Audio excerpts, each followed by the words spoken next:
welcome back to Faye Home's channel. Today I've got a super exciting little chat with different people for you. So you'll remember I put on Faye Home a Q&A just asking for first time renters if they're having any problems or any troubles with finding somewhere to rent, and I got an amazing amount of response, like incredible. I'm so super chuffed with it, and I've got some amazing stories and some beautiful women that have come on that have asked some questions. A lot of you asked, actually. Quite a few of you asked, so they weren't just one-off questions. I think they're super important. So let's delve into it. Get the first girl on to the phone now. And I had such a good time because I was able to like Zoom with them. So I actually got to see you guys and have a proper chat with you, and yeah, it was amazing. It was so amazing. So thank you all for your support, and let's get into the first girl. I love it. I literally love it so much.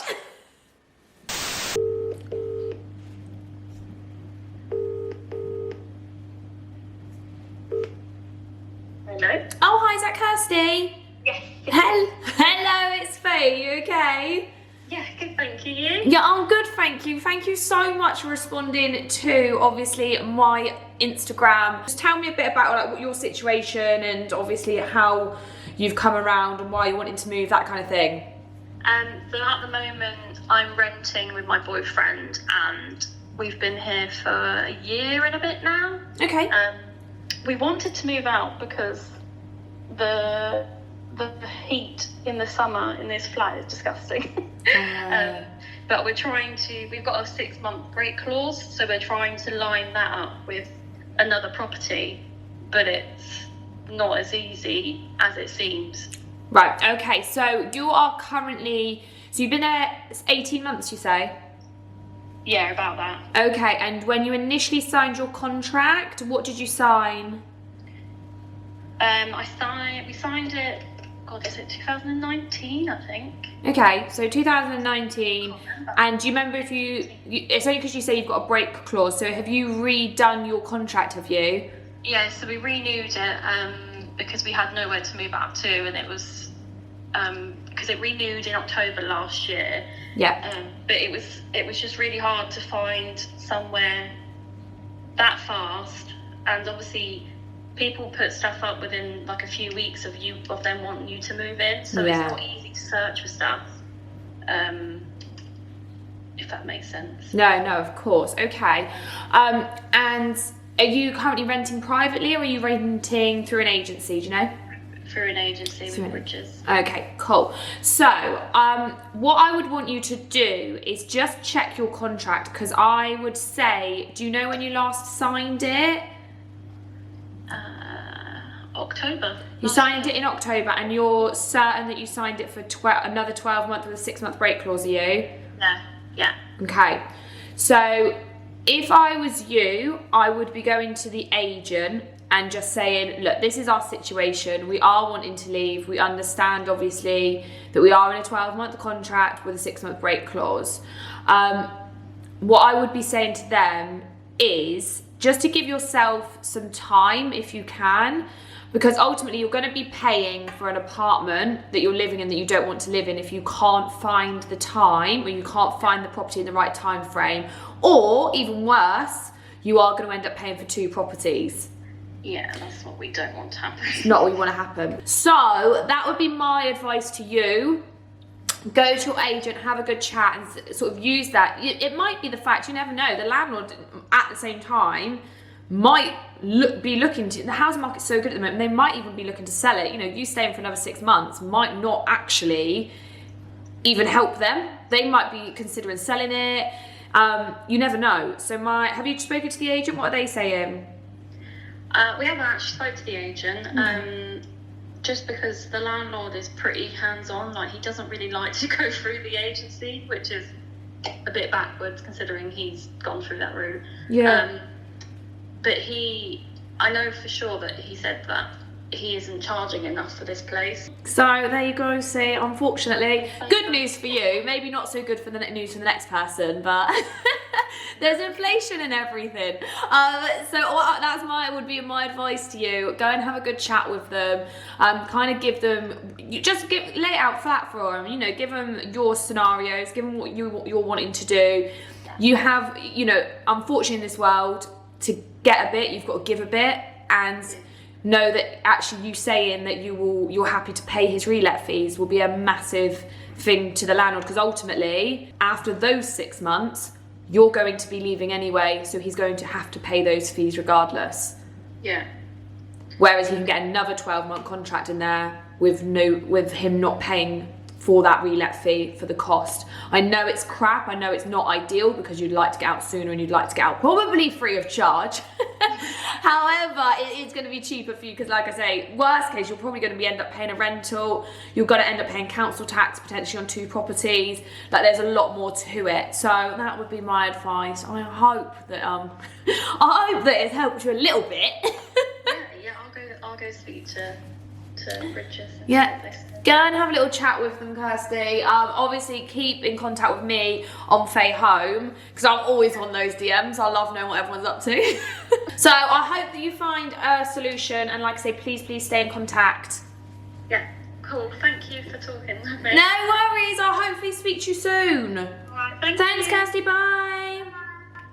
Right, team. I now have the gorgeous Lucy with me. She is now, welcome to the YouTube, Luce. Hi, thank you for having me. No worries at all. I didn't quite know how to do this, guys, with the whole camera and the phone, so we are an amateur, as you can see, and we're going to kind of do it like a 3-way thing. I don't really know how to do it. So I'm still a student currently, but my partner graduated last year and we decided to go and start renting. We had some issues when we initially started. We had a place that we were really interested in. We were back and forth with them for about 2 months. We'd done all of our referencing checks and stuff. There was a slight issue with our guarantor, but we had sorted that out. And then the day before we were due to get our contract through, they'd rang us and said they decided to go with somebody else who didn't need the guarantor checks and things like that. They were just covered by their own income. We then got another place that we really liked, but they asked for 12 months rent up front because they weren't going to accept our income or a guarantor. And we just couldn't afford that. How the situation goes, really, we were very inexperienced with that, and I feel like in a way that was used against us. Right, okay, so for me this is like a massive thing. It's the whole reason why I set up the whole Faye Home account. Obviously doing the estate agency side of things, it's what I wanted to do, what I wanted to help everybody with. So for you to say, one, and first and foremost, the fact that somebody sounds like they were referencing 2 people at the same time when you first went for a property, shouldn't have been done in the first place. So I'm very lucky that the estate agency I worked for was amazing, and we weren't number crunchers. We literally wanted to get the best tenant for the best landlords and vice versa, and the right property for the right tenant. If you're paying 6 months up front, that should cancel the need for your guarantor. So at the end of the day, you shouldn't need a guarantor if you're paying your fixed term up front. But what I will let you know is if you're paying 6 months up front, then normally what it will mean is that in 6 months' time, you will have to pay 6 months up front again, because it is on the term of your contract, unless you choose to be re-referenced. So then at that point, if you've got a different employment, or if you've got a new employment or a different contract, and you feel that actually you could pass referencing, because your references are done on 30 times the amount of rent. So for that aspect, if you get a new job and you're like, oh, actually, no, we can afford to now go monthly, you can then speak to the agent or the landlord and go monthly. However, because you have agreed to go 6 months up front, it would be asked for that you go 6 months up front again. Yeah. Okay. But your age should have absolutely nothing to do with that. This is for you going forward, is make sure when you're putting an application form in, you put an email and you follow up with an email and just say, as part of my application, I am obviously, I want in writing that I am the only person you are referencing, and you're referencing me on this basis. Okay, so once you've disclosed with the agent what you want, how you have perceived your application process, you've told them that you'll pay 6 months up front, you've told them that you're going to have a guarantor, you've done this, follow it up with an email and just say, great, I'm really happy to be going forward to referencing, really looking forward to it. Just wanted to clarify, we are referencing me on the basis of I'm paying 6 months up front, no. And then if somebody was to come back to you and say, oh, actually, no, the landlord's not happy with you because of X, Y, Z, you've got that email to refer to and be like, well, actually, you knew that to begin with. Thank you so much. No worries. Lucy came to the YouTube. I hope Lucy loved it. And obviously, keep in contact with me. You are obviously on Faye Home. I love to see everything. So please, please, please keep in contact and let me know how you get on if you need any more advice. I'm here. Thank you for having me. On to the next one we go, guys. So, joining the video. Oh, look. She's here. Hey. How are you? Yeah, you're right. Yeah, I'm good, thank you. How are you? Oh yeah, I'm fine. It's all gone a bit, yeah, it's gone a bit weird. Shay had a question that so many of you asked. Like, it was actually unbelievable how many people asked this question. So I wanted to make sure, obviously, I could get this out there to everyone, because I know, and also as a massive animal lover, I was like, this question needs to go up, because for me, I always used to say to every single person that rang up, any tenant, I'd be like, if I can get a dog into a property, if anyone can, it's me. I'll get the dog in the property than you. Yeah. So, but if you thought, so obviously you messaged with your question. If you just let us know what your question was. So I have a small Dachshund, and we rent currently, and we're just really struggling to find any property that will allow dogs within our budget. So anything over a certain price point, usually landlords are completely fine with it. But if you're on a bit of a budget, most of them just point blank put in their listings that they don't accept pets. So we're just really struggling to find anywhere.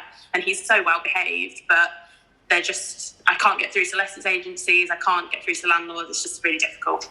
Right, so there is good news. Well, there is good news, but for me, it's good and bad news, because I am a massive pet lover, and I do know there are landlords out there that no way will accept pets. A lot of the time as well, like if it's apartments, it's not even the landlord that won't accept pets, it will be like the freeholders. And the managing agents, sorry, I need to cough, one sec, that won't allow pets. So sometimes it's not actually the agent or the landlord's fault. However, so I am actually going to put this out here, and I could probably get in trouble for this. A year ago, 2 years ago, 18 months ago, I actually have lost this year because of Love Island, and then also there was COVID last year. I'm going to say in the last 18 months, 2 years, the lovely government of ours banned agents and landlords being able to take a pet deposit. So a lot of landlords before, a lot of people were happy to give an extra 200 quid for their dog or their cat or whatever, and then at the end of their tenancy, if they could prove they had the carpets professionally cleaned, they just got that 200 quid back. If they couldn't prove that it had been done, then the letting agent or the landlord would take that £200 and get the carpets cleaned and fumigated. Everyone was happy with that. And then for some bizarre unknown reason, I understand the government put a hold on how much deposit agents and landlords could take from tenants. I completely got that. That was, yeah, I was actually all for that. However, when they done that, they also banned being able to take an additional deposit for a pet. So it was really frustrating, really frustrating. So a lot of landlords went, well, fine then, we're obviously not going to accept pets. Like, if obviously someone does go in there, ruins the house, and then they've got a pet, and I can't even get the carpets fumigated with the money, like, it's not going to work for us. And for me, I actually got it, a lot of landlords went, I'm not touching it. One thing that I have learned through being an agency would be, look, your budget was, I think it was just under, I think your budget was roughly, don't quote me, between 850 and 950. Yeah. So what I would say is, my piece of advice would be, you can take, as an agent, as a landlord, you're allowed to take a pet supplement. So a lot of people don't do this, a lot of people don't advertise it. However, look for a property that is maybe slightly below your budget. So look at like the 900 mark. And then when you contact the agent, say, look, I know the property's on for 900, however, I'm happy to pay 950 a month for that property. I'm happy to pay £25 a month extra. Over the course of a year, that's like £250, £300 to the landlords.